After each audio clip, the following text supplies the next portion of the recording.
Good afternoon, everyone.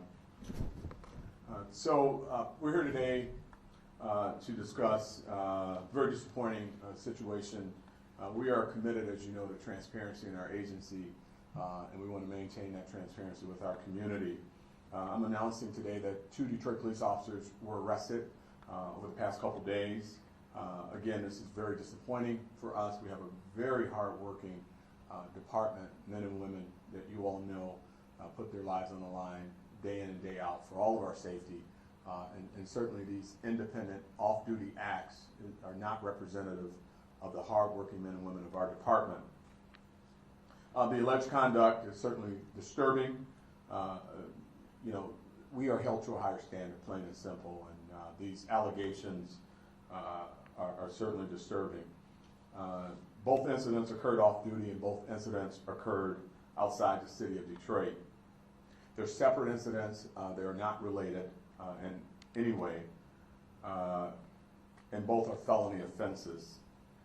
The first offense is criminal sexual conduct, and the other is felonious assault, brandishing a firearm.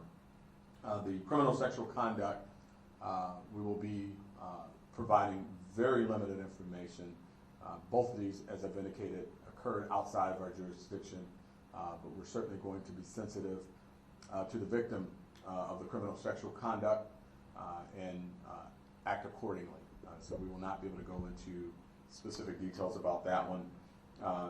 But the second one emanated from a road rage incident outside, again, our city. I want to be clear that these are alleged actions, and these actions certainly were investigated by the jurisdictions in question.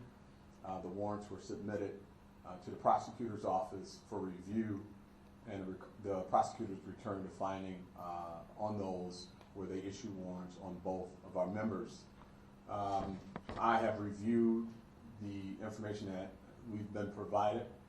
I've looked at it, and I've seen enough there to give me some very serious concern about the conduct of these 2 officers. And as I often say, wearing a badge is an absolute privilege. It is not a right. And these 2 officers, at least preliminarily, did not uphold that privilege to wear the badge at this time. So with that, I am exercising my authority to suspend both officers immediately without pay. It'll be initially with pay, and I'll be making a recommendation to the Board of Police Commissioners this Thursday that both of these officers are suspended without pay.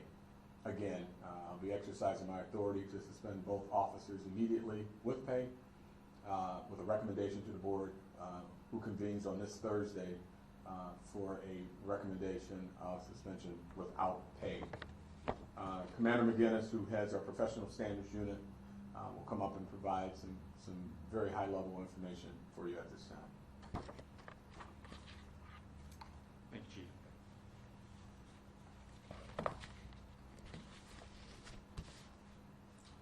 Good afternoon, Commander Michael McGinnis, in charge of the Professional Standards Bureau. So the first incident, a CSE incident, occurred on July 27th, 2023, and that is in the city of Woodhaven. And the officer from that case was criminally charged by the Wayne County Prosecutor's Office with criminal sexual conduct. Woodhaven Police Department is in charge of that investigation, and they have been very helpful to us so we can move forward with our administrative responsibilities. That member has been relieved of duty. The second incident occurred Saturday, July 29th, in the city of Madison Heights. And this incident was a felonious assault, and that felonious assault stemmed from what the Madison Heights Police Department has conveyed to us as a road rage incident. That member has also been relieved of duty. The first incident, sorry, I failed to mention, that officer has 5 years on the job, and in the second incident, the felonious assault and brandishing, that member has 26 years on the job. Both have been arraigned, and the chief will address any concerns that you may have. Thank you. With that, we'll take any questions.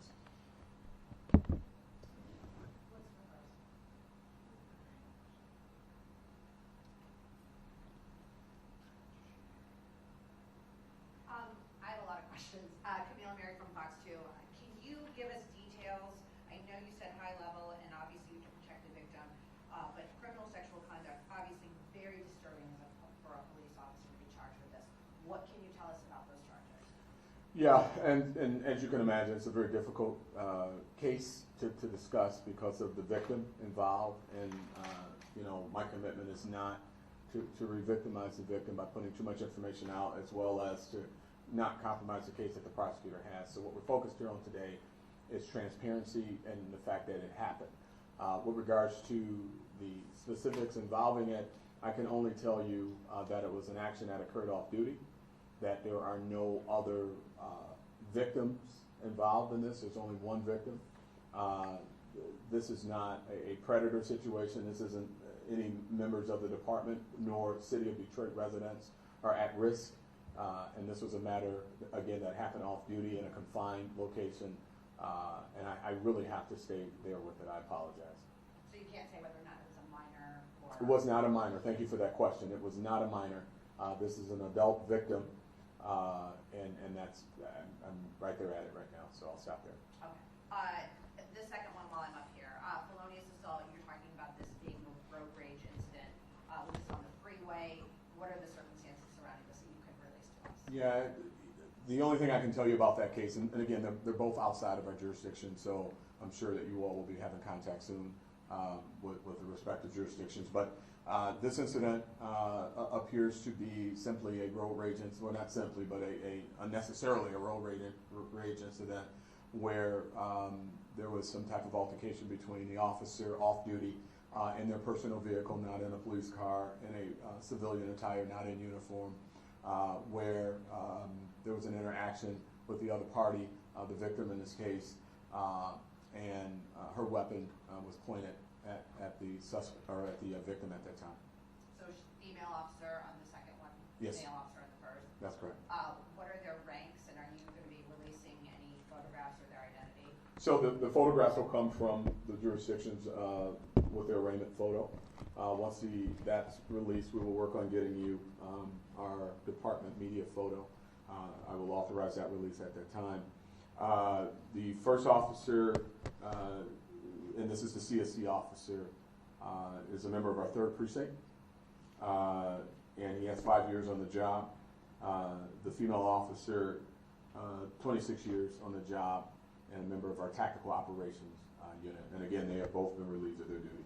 And their ranks are? I'm sorry, both are police officers. One is a corporal, the female officer is a corporal, and the male officer is a police officer. Okay, thank you so much. Brett Katz with Channel 7. Can you go into at all the disciplinary history of these two officers? I know one was 26 years, the other was 5 years. Yeah, nothing sensational in either of them. It's just, I mean, it's already a disappointing situation, but we always look at our risk protocols and things such as that, and nothing sensational jumps out at you with either officer. The 26-year veteran, not even a large number of citizens' complaints.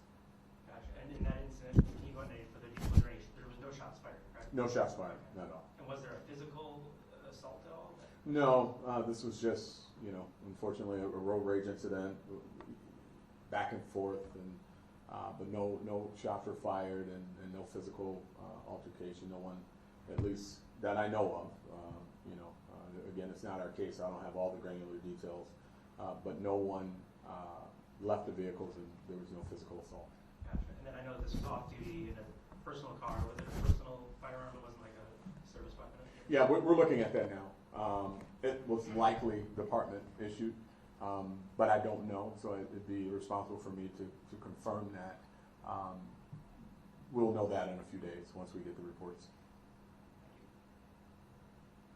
All right. Oh, sorry. Hey, Chief Victor Windsor, local board. Just a question for me.